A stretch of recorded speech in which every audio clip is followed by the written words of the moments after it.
ज्यावेळेस ही सुरुवातीला जागा घेतली, जागा घेण्यासाठी याचे जे मूळ मालक आहेत स्वपन मिलकर सर आहेत ते, तर त्यांच्याशी त्यांची एकदम म्हणजे कर्ज वगैरे याच्यामुळे ते अडचणीत होते. तर त्यांनी रिक्वेस्ट केली, आम्ही पण आमचा प्रस्ताव त्यांच्यासमोर मांडला होता.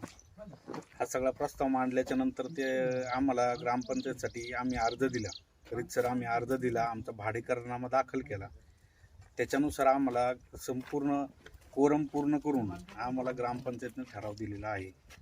आणि आज रोजी जो काही ठराव घेण्यात आला, आजची जर सर परिस्थिती तुम्ही पाहिली तर आम्हाला एकही प्रश्न विचारण्यात आला नाही किंवा हे फक्त एकतर्फीच चाललंय की काय. एक प्रश्न किंवा एक बाजू आमची ऐकून घेण्याची त्यांनी गरज होती असं आम्हाला वाटतं. ग्रामसभेचं निमंत्रण होतं तुम्हाला आजच्या? हो होतं. मग त्या तुम्ही तिथं का बोलला नाही स्वतःहून, का आम्हाला पण बोलण्याची? सर जर आता तुम्ही परिस्थिती पाहिली, त्यांनी फक्त गावच्यासाठी, आम्ही पण आज जर काही जागा घेतली म्हणजे आम्ही ह्या गावचे सदस्य आहेच ना, आम्ही पण ह्या गावचे नागरिक आहे.